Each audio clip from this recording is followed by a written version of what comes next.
You're listening to The Moose and the Loose, your 10 minutes action-packed financial podcast with your host, Mike Yahoo.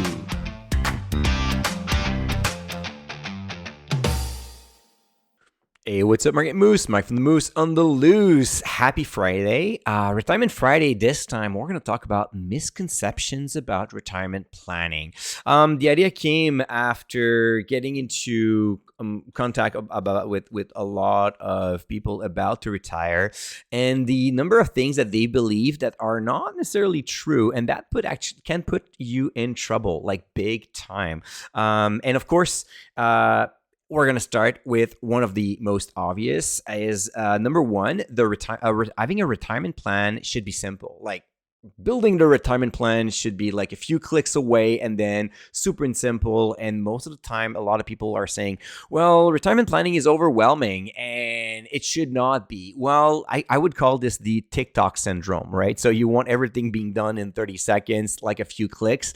But when you think about that, how can mixing like 5 different sources of income, having 2 people in 10 different type of accounts, including taxes, and then forecasting all of this for the next 25, 30 years could be simple. I mean, when you think about that, right?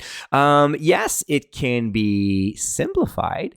It doesn't have to be complicated, but you need a lot of time to think about different scenarios, what ifs, optimize everything, pay less taxes, maximize your return, maximize the withdrawal sequence so you get the most dollars from what you have invested. It is a complex and long journey. It cannot be done within a few hours. I'm sorry to tell you this. I mean, I've studied to become a certified financial planner. I worked as a certified financial planner for 10 years, and I can tell you, building a retirement plan is not an easy task. It requires times, and if you do it very fast and you cut corners, it's going to cost you dearly. You're going to miss opportunities. You're going to make mistakes, and most importantly, you will not have the full picture. So running like a retirement plan should not take like a couple of hours. It's a journey. And it just makes sense. You're going to make a lot of decisions in the next 5 to 10 years that will have a major impact for the rest of your life, which will be the next 30 years. So if you take that lightly and you think that like a simple chat GPT discussion could make it happen, you're missing a lot of things. And that could come back and haunt you down and on you. Sorry, guys. Later down the road. Number 2, I need a different investing strategy at retirement. So, you know the whole saying about the asset allocation by age. So you get 100 minus your age. So if you're 60 today, this means that you have like 40% in equity, 60% in bonds. And as you age, you should reduce the exposure to equity and increase your exposure to bond.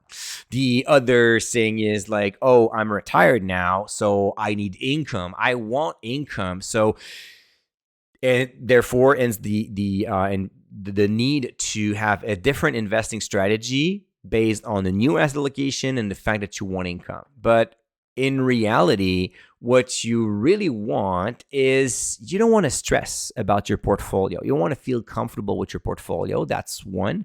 And second, you want to replicate your previous paycheck. I mean, for your entire life, you worked and then you got paid and then you get that paycheck all the time. So once you retire, having this income from your portfolio, right? This distribution that is automatic, that is predictable, that is hopefully sustainable is an amazing feeling, right? So long story short, you think you need a different investing strategy because you want to feel comfortable. And I don't blame you. I totally get that. You don't want to stress over your portfolio. You want to enjoy your retirement. That totally makes sense.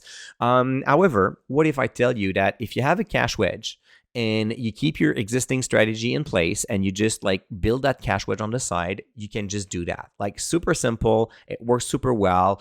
And it has been proven over and over time that you can do this without trying to change your complete asset allocation and without trying to change your strategy to generate income.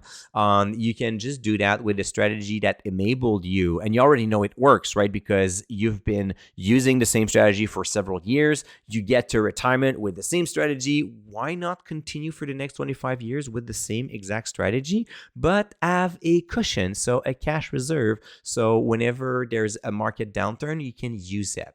Actually, if you want to learn more about the cash reserve concept and how you can set it up, you can register to our free newsletter at retirementloop.ca. So it's retirement, LOOP.ca. Just click on join the waitlist, and you're going to receive a lot of information about retirement. It's 100% free. And of course, we're going to talk about the cash reserve into this email series. So you don't need a different investing strategy. And sometimes you're going to complicate things. You're going to make mistakes for the sake of having income. So you might want to look into the cash wedge strategy.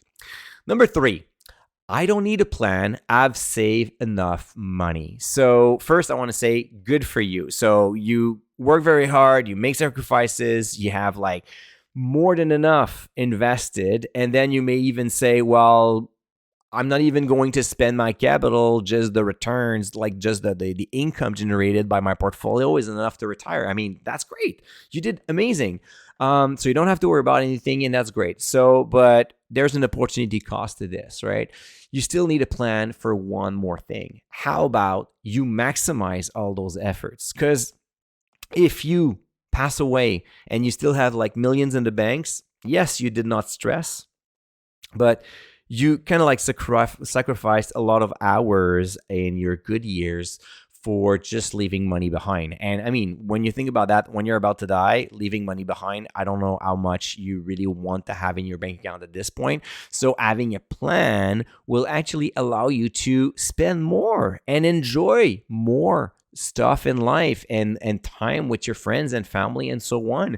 And what is great is with the plan, you can adjust it from a good year or a bad year on the stock market as well, or a lot of expenses or smaller expenses.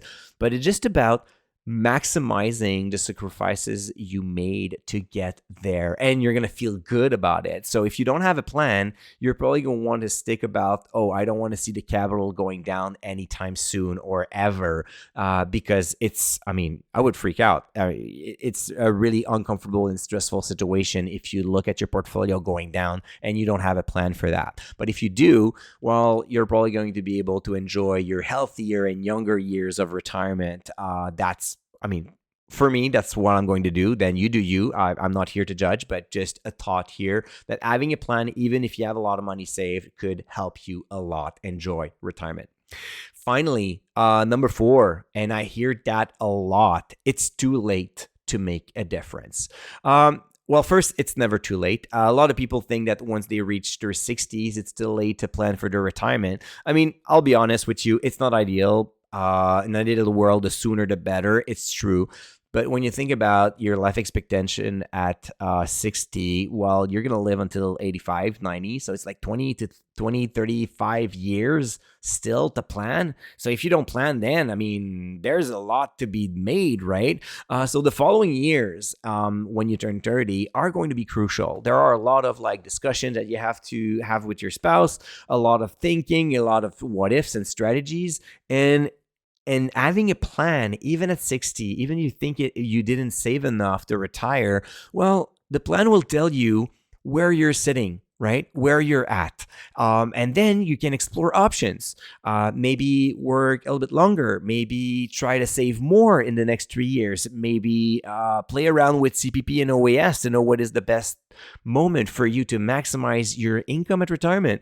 Maybe working part-time for a few years as well. And then for each options, you will see the impact on your retirement, and you may be surprised. You may be surprised to find ways to make it a lot better. But as I said, unfortunately, if you do not plan and think it's too late, even at the age of 60, it's not too late. It's never too late, actually. It's never too late to do a good thing, right? It's like getting in shape, eating better, doing exercise or whatever. It's never too late. Yes, the sooner the better, but then even if you're 60 today, it's still worth it a lot to have a plan. Again, Moose, if you are looking for more retirement tips, you can subscribe to the free newsletter at Retirement Loop, though that's retirementloop.ca. Go there, join the list, and you're going to get a bunch of tricks about building your retirement for free, which is kind of cool, right? All right, Moose, that's enough for today. I hope that you will enjoy your weekend. I'm going to a tournament, soccer tournament this weekend. It's going to be fun. Going to the hotels, having fun with the kids, restaurants and stuff. So I'm really looking forward to it. And then on Monday, we're going to come back and talk about dividend investing again. All right, so enjoy your weekend. Stay tuned and stay invested. Hey, welcome to the disclaimer. If you're listening to The Moose and the Loose, you cannot really expect me to give you buy or sell recommendation or financial advice, right? You're here for fun, you're here for information and some entertainment. But I am not your financial advisor, I am not your broker, so therefore I'm not liable if you're losing money after listening to the podcast. If you're looking for some advice, go see a professional. If not, you can enjoy the show and do your due diligence after it.